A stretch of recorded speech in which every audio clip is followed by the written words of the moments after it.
حیدرآباد کے old city میں نظام دور کی ایک تاریخی جھیل ایک بار پھر اپنی شان و شوکت کے ساتھ زندہ ہو رہی ہے۔ ہیڈرا نے بم رکن الدولہ جھیل کو ناجائز قبضوں سے آزاد کرا کر اسے نئی زندگی دے دی ہے۔ برسوں تک تجاوزات کے بعد اپنی شناخت کھو چکی یہ جھیل اب دوبارہ تاریخ کو زندہ کرتی نظر آ رہی ہے۔ یہ جھیل جو نیشنل پولیس اکیڈمی کے قریب واقع ہے، اب ایک خوبصورت اور جدید انداز میں تیار کی جا رہی ہے۔ جنوری میں افتتاح کی تیاریاں زور و شور سے جاری ہیں۔ اسی سلسلے میں ہیڈرا کے کمشنر اے وی رنگناتھ نے ہفتے کے روز جھیل کا دورہ کیا اور ترقیاتی کاموں کا جائزہ لیا۔ کمشنر نے کہا کہ یہ صرف ایک جھیل نہیں بلکہ تاریخ کا ایک اہم حصہ ہے جسے بڑی محنت سے دوبارہ زندہ کیا جا رہا ہے۔ انہوں نے عہدیداروں کو ہدایت دی کہ تعمیر و ترقی کے ہر مرحلے میں انتہائی احتیاط برتی جائے۔ کمشنر نے جھیل تک پہنچنے کے لیے مناسب سڑکوں اور داخلی راستوں کی ہدایت دی۔ انہوں نے جھیل کے اطراف بنائے جا رہے واکنگ ٹریکس، اندرونی باڑ، بچوں کے کھیل کے میدان اور دونوں اطراف بننے والے پارکوں کا بھی جائزہ لیا۔ انہوں نے یہ بھی ہدایت دی کہ چاروں طرف سایہ دار نشستیں تعمیر کی جائیں تاکہ بزرگ شہریوں کو بیٹھنے اور آرام کرنے کی سہولت مل سکے۔ اس کے علاوہ اوپن جم اور پارکس کی تیاری کا بھی معائنہ کیا۔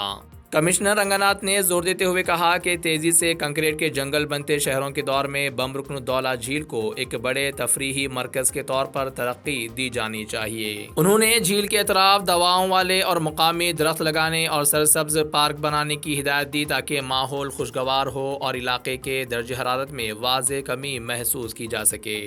تاریخی اہمیت کو برقرار رکھنے کے لیے کمشنر نے ہدایت دی کہ نظام دور کے پتھروں کو دوبارہ استعمال کیا جائے۔ انہوں نے پانی کے داخلی اور خارجی راستوں کا جائزہ لیا اور راجندر نگر اور آرام گڑھ جیسے علاقوں سے بارش کا پانی جھیل میں لانے کے انتظامات کرنے کی بھی ہدایت دی۔ ان کا کہنا تھا کہ یہ جھیل آس پاس کے علاقوں میں سیلاب پر قابو پانے میں بھی مددگار ثابت ہونی چاہیے۔ سیکیورٹی کے لیے جھیل کے اطراف CCTV کیمرے بھی لگائے جا رہے ہیں۔ تاریخی ریکارڈ کے مطابق یہ جھیل 1970 میں تیسرے نظام سکندر جاہ کے دور میں اس وقت کے وزیر اعظم نواب رکن الدولہ نے تعمیر کروائی تھی، جن کے نام پر اس جھیل کا نام رکھا گیا۔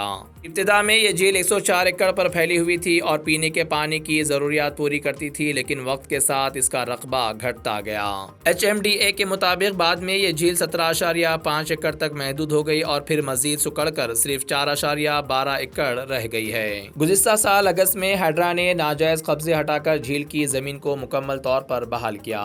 اگرچہ اس دوران کئی رکاوٹیں اور تنقید بھی سامنے آئیں، لیکن ہیڈرا نے ہمت نہیں ہاری اور آج اس جھیل کی خوبصورتی دیکھ کر وہی ناقدین بھی تعریف کر رہے ہیں۔ مقامی عوام اس تبدیلی پر خوشی کا اظہار کر رہے ہیں اور اسے ایک خواب کی تعبیر قرار دے رہے ہیں۔ مقامی بزرگوں کے مطابق راجندر نگر آرام گڑھ علاقوں کا سیلابی پانی پہلے اسی جھیل میں آیا کرتا تھا۔ تاریخ کے مطابق نظام بادشاہ میر عالم ٹینک کا پانی استعمال کرتے تھے، جبکہ ملکہ بم رکن الدولہ جھیل استعمال کرتی تھیں۔ یہ بھی کہا جاتا ہے کہ جھیل میں دواؤں والی جڑی بوٹیاں ڈالی جاتی تھیں، جن سے بہنے والا پانی ایک کنویں تک پہنچتا تھا اور وہی پانی نظام خاندان پینے کے لیے استعمال کرتا تھا۔ یہاں تک کہ خوشبودار پھولوں سے بنا پانی عطر سازی میں استعمال ہو کر عرب ممالک تک بھی بھیجا جاتا تھا۔ اتنی تاریخی اہمیت رکھنے والی جھیل کا دوبارہ زندہ ہونا اولڈ سٹی کے لیے خوشی کی بات ہے۔ مقامی لوگ ہیڈرا کو اس تاریخی ورثے کو نئی زندگی دینے پر دل سے مبارکباد دے رہے ہیں۔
مزید خبروں کے لیے ہمارے چینل منصف نیوز 24/7 کو دیکھتے رہیے۔ اگر ویڈیو اچھی لگی تو لائک کریں، شیئر کریں اور چینل کو سبسکرائب کریں۔